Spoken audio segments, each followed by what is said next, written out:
Buenos días. El tema de la intervención militar internacional en Venezuela tiene que seguir siendo recurrente por las implicaciones que tiene no solamente para Venezuela, para la sociedad venezolana, sino para los países del hemisferio.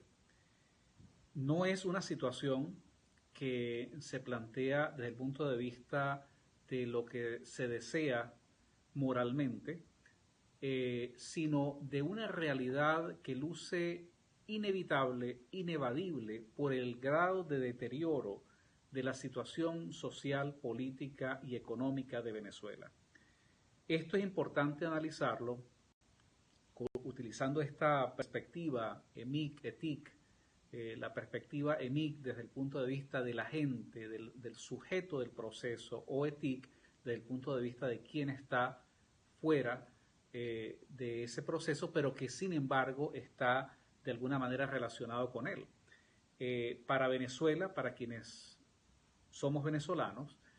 se trata de una situación que permita detener de manera inmediata el desmantelamiento de la República. Venezuela es una república que no tiene instituciones, pierde su territorio, no tiene moneda, el Estado le niega el derecho elemental a la identidad a sus ciudadanos, pero además hay problemas materiales sumamente graves que han creado una situación de caos. No hay seguridad, no hay comida, no hay medicinas.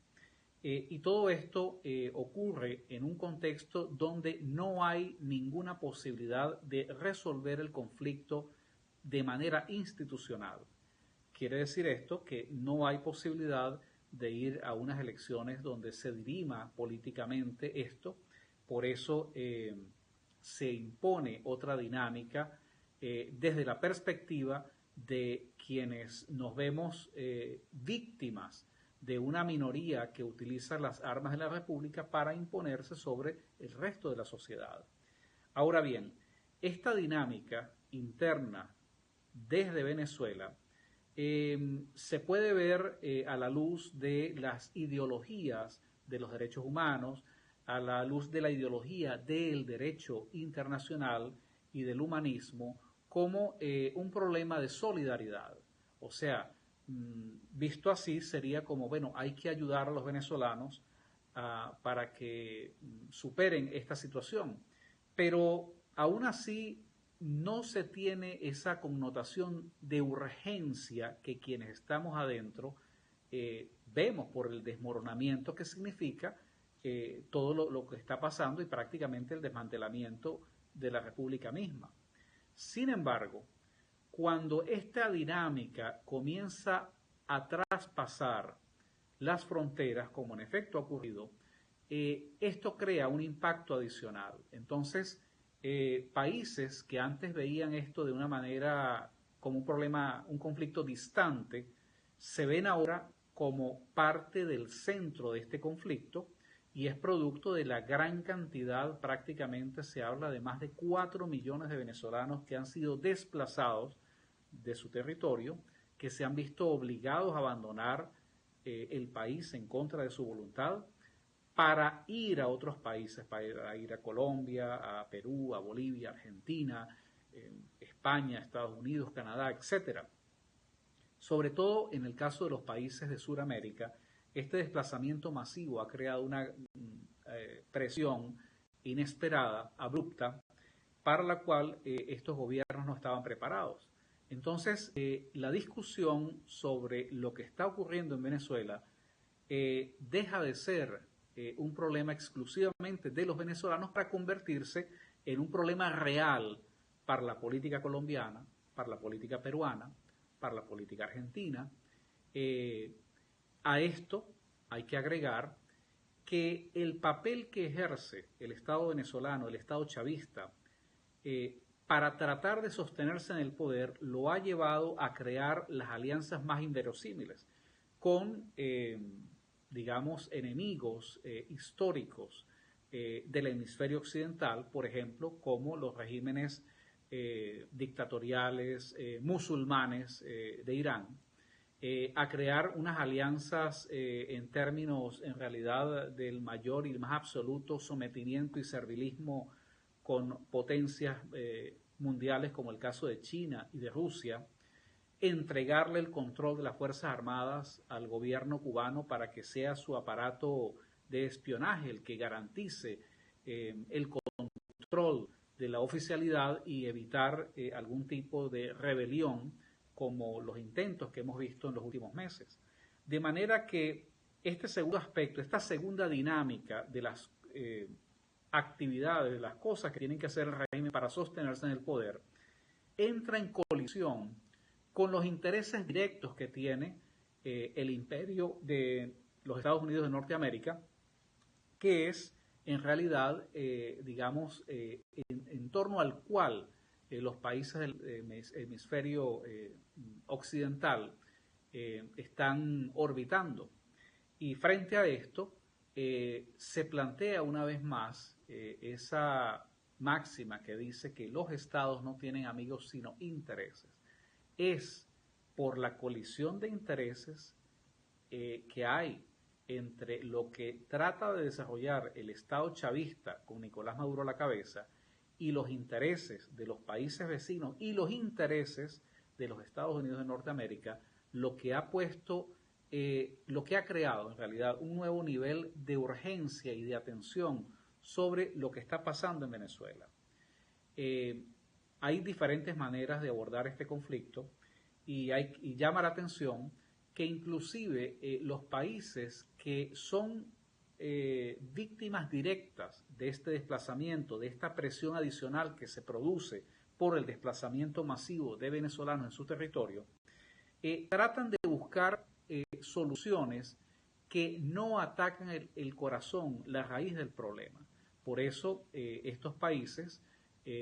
la gran mayoría de ellos agrupados en lo que se denomina el Grupo de Lima, siguen haciendo invocaciones para una salida negociada. Ellos admiten que el desplazamiento de venezolanos ha creado un grave problema. Por supuesto, el discurso queda enmascarado dentro o detrás de la preocupación por la grave situación que viven los venezolanos, pero en realidad es la grave situación que este desplazamiento ha creado de manera adicional en sus respectivos países. Pero a pesar de la gravedad de esta presión adicional, estos países del Grupo de Lima son renuentes, son reacios hasta ahora a aceptar la tesis de la intervención militar internacional. En esto entra en juego, por supuesto, el caso específicamente de Colombia, donde su presidente, Iván Duque, ha sido sumamente claro a la hora de rechazar esta opción. Suponemos que es por ahora, porque en realidad si Colombia no actúa en los próximos meses, es una situación de la cual pues, ellos van a perder toda posibilidad de poder influir en el desarrollo pues, de ese proceso. Esto deja, por supuesto, a Estados Unidos como un país que de la misma manera, al igual que ellos expresan preocupación, angustia por el daño material, humano, moral que ocurre en Venezuela, donde el gobierno agrede a su propia población civil,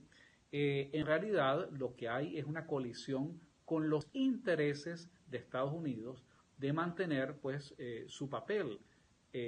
como imperio hegemónico en esta parte del mundo, pero además el tener que aceptar que en su propia área de influencia se comienza a desarrollar un eje que se convierte en patrocinante de operaciones masivas, sofisticadas de lavado de dólares y de ayuda logística a esquemas de crimen organizado, de terrorismo y de legitimación de capitales. Esta sería la razón por la cual Estados Unidos realmente tendría que comenzar a considerar intervenir de manera militar en Venezuela para detener no solamente el deterioro de la situación política y social, sino para desbancar, derrocar y desmantelar a un gobierno que está actuando como un gobierno forajido, que debería estar sujeto a ciertas regulaciones legales, pero que ellos, producto del caos que el mismo gobierno ha generado, ellos se sienten pues en libertad de poder crear pues todos estos esquemas que les permitan conseguir dinero para comprar armas y para mantenerse en el poder. La única garantía de que Estados Unidos pueda intervenir en el conflicto interno en Venezuela es Donald Trump. Donald Trump ha sido un presidente que ha tenido una agenda autónoma, se ha manejado de manera intuitiva en defensa de los intereses del imperio norteamericano, lo cual no quiere decir los intereses de otros países, sino simplemente en la medida en que esos intereses del imperio norteamericano se alinean, por ejemplo, con la agenda de quienes queremos, por ejemplo, derrocar al régimen de Maduro, pues en esa medida comenzamos a vernos nosotros, los venezolanos, y Donald Trump y su gobierno como aliados para un objetivo común. Dentro de la misma administración norteamericana, dentro del mismo gobierno de Donald Trump, hay opiniones en contra de esta intervención militar internacional. Nosotros vemos que es una situación que ha venido madurando y que en realidad, a pesar de que hay opiniones contrarias, pareciera que frente a la duda de los aliados naturales de los Estados Unidos en Sudamérica, frente a ese insistir en agotar vías diplomáticas que entran en unos tiempos que nunca terminan, frente a esas estrategias de tratar de empujar la solución del conflicto a lo que decida eventualmente algún día la Corte Penal Internacional, Donald Trump ha enviado el mensaje más claro e inequívoco sobre su intención de actuar y seguramente de actuar pronto. El rechazo de el papel de la Corte Penal Internacional en el conflicto de Venezuela, léase, en otras palabras, el no reconocimiento por parte de Donald Trump y del gobierno norteamericano a la jurisdicción de la Corte Penal Internacional es quizás el indicio más claro que a la hora de ejecutarse esta intervención militar internacional, los Estados Unidos lo harán de manera autónoma, independientemente de la opinión ambivalente que puedan tener los otros gobiernos aliados en el hemisferio. De manera que no se trata de una especulación, sino simplemente de entender una dinámica que está prácticamente en su fase de desarrollo y que es la única manera como este conflicto podrá tener una resolución. Yo no voy a decir que sea una resolución que apunte a una situación definitiva, pero por lo menos sabemos que al ocurrir esta intervención militar internacional, esto va a desencadenar una serie de procesos dentro y fuera de Venezuela que deben permitir las condiciones para ir a un cambio de régimen político y que sea justamente este cambio el que le permita a Venezuela recobrar su posibilidad de volver a ser una república libre y una república, sobre todo, fundamentalmente, de ciudadanos libres.